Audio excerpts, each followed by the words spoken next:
My first guest is a New York Times bestselling author and historian. Jemar Tisby just released a new book that highlights the inspirational stories of unsung heroes in the fight for racial justice. It's titled The Spirit of Justice: True Stories of Faith, Race, and Resistance. Tisby examines key figures who resisted racism in the name of their faith, but have often been minimized or forgotten in the teaching of Black history. I spoke with him about the book and how it presents a more thorough account of the racial justice movement. Jemar Tisby, welcome to American Black Journal. Thank you for having me. Glad to be here. Yeah. So let's start with the idea of the spirit of justice. I love part of the concept here, which is the connection between Black activism and liberation ideology and the church, where, of Right. course, so much of that activism comes from. Tell us about the inspiration for this book. Well, quick story. It was December 9th, 2017. It was the grand opening of the Mississippi Civil Rights Museum, and I was in attendance. Myrlie Evers Williams spoke there. Of course, folks will remember she is the spouse and widow of Medgar Evers, who was assassinated in front of their home in Jackson, Mississippi. After her public remarks, she did a smaller press conference where I was able to actually record her comments. Somebody asked her about how the 21st century justice movement compared to the civil rights movement. And she said she's seeing things now she hoped she'd never see again. Mm. And then she said she was weary, which, of course, at 84 years old, you're entitled to be weary. But then she said something I'll never forget. She said, but it's something about the spirit of justice. Mm. And she said it makes you determined all over again. And that stuck with me. The Yeah. spirit of justice is what I see happening throughout the Black freedom struggle over the course of centuries. Yeah, and Myrlie Evers Williams is one of the people you feature in the book. You feature several others as well. Let's talk about her connection to the church and how her faith moves that activism. Yeah, Myrlie Evers Williams was raised in a Christian household by church mamas, basically, and aunties. And she took that with her.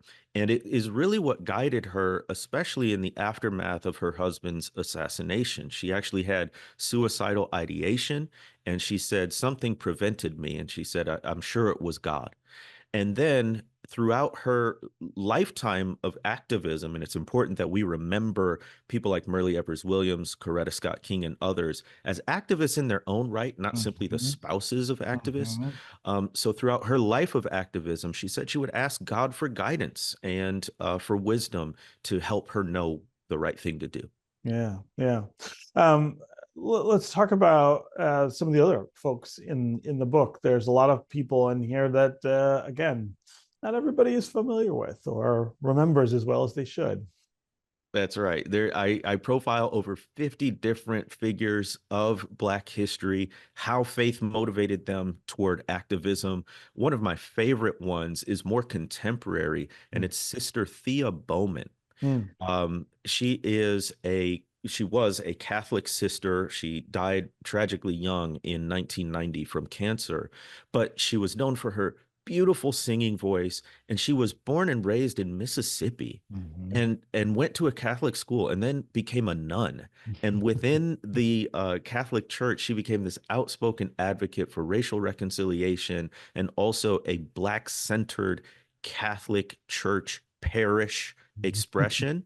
And she had this magnetic personality, and you can even see it in pictures. There's almost this inner glow about her. You cannot help but like her. And she's one of those people where if it's like, if you could talk to anyone living or dead, who would it be? One of them for me would be Sister Thea Bowman. Yeah, yeah. So a lot of what's in this book and the profiles you create of these important people are things that our kids are not getting. What's happening with education in this country, that this is not part of how we teach history. This history is subversive to some because, according to one narrative, the United States is nothing but a story of perpetual, if gradual, progress in all areas, but especially race. And people want to leave the past in the past, as if the past doesn't exert an influence on the present. And so it disrupts this narrative that the United States is this nation that had its issues before, but is mostly over them now, and and we're largely post-racial. That's what some want to believe.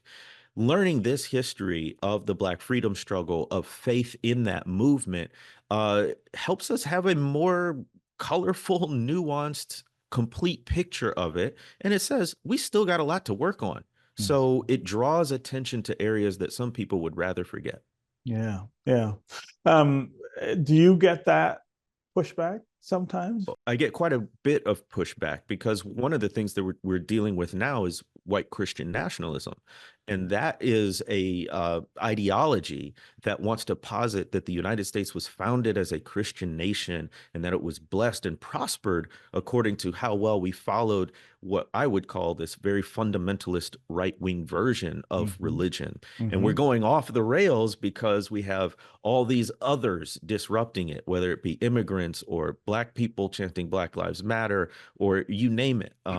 And so I get the pushback because, number one, you've got to point out the problem that white Mm-hmm. Christian nationalism doesn't look a lot like Christianity, at least according to Jesus. And then two, that there are these other people like the Black church tradition that have a different way of believing Mm-hmm. this religion that is Mm-hmm. counter to that. Yeah, yeah. One of the other things that's really interesting in this collection is the spectrum of religious faith and belief that's represented here. I think often when people think of African Americans, they think of faith and religion in a very kind of narrow bore way, that it's all Baptist, for instance. You demonstrate quite colorfully how broad that spectrum of belief and faith is. I mean, we came with religion, Yeah, right? right. There was African spirituality that folks had early on, and then many of them even were Christian in Africa prior to contact with North America. And then we Black people did what we always do: is we take what's given to us and we remix it. We add some seasoning to it and make it delicious, right? And that's what we did with religion, and especially Christianity, so that even this religion that was coming from slaveholders and oppressors, Black people heard a message of freedom in that and said, oh no, this applies to us in positive ways for our dignity, for our equality. And then it took on many different forms. The African Methodist Episcopal tradition, the flourishing of Black Baptist traditions and historically Black traditions after the Civil War, Pentecostalism, Mm-hmm. Catholicism, it's all in there. Yeah, yeah.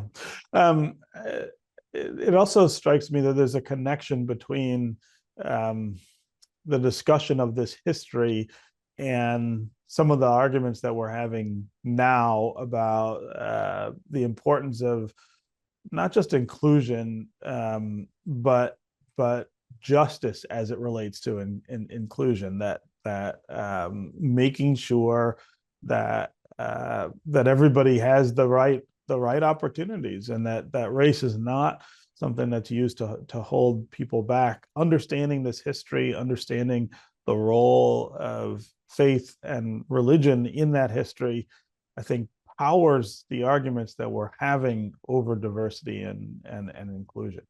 You're absolutely right, especially in the political realm. I think many people have the impression that the only way to engage in faith in politics looks like this right-wing fundamentalism, this white evangelicalism.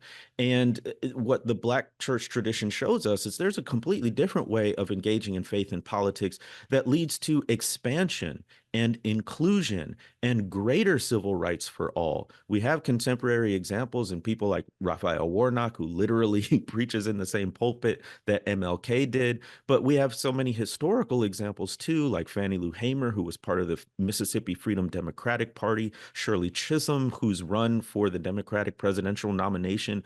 paved the way for someone like Kamala Harris today. And so one of the things I hope that The Spirit of Justice does as a book is widen the aperture of what we consider engaging faith Mm. and politics in a different way. Yeah, yeah. Um, at the same time, in some ways, faith and politics now um, seem more distant. I think in many ways that there are lots of uh, you have a Raphael Warnock, but you also have people who are, I think, afraid a little to embrace that tradition and build on what came before them for fear that people won't relate. I'm glad you pointed that out. I think personally, this is really a weakness on the Democratic side because there is this hesitance to talk about religion, the hesitance to talk about faith, when in reality, the vast majority of people in this country are people of faith of some sort or another, even if there is a rise of people who don't identify with any particular tradition. Nevertheless, I think Tim Walz is a really powerful example. Here you have a Midwestern white guy who's also a mainline Lutheran.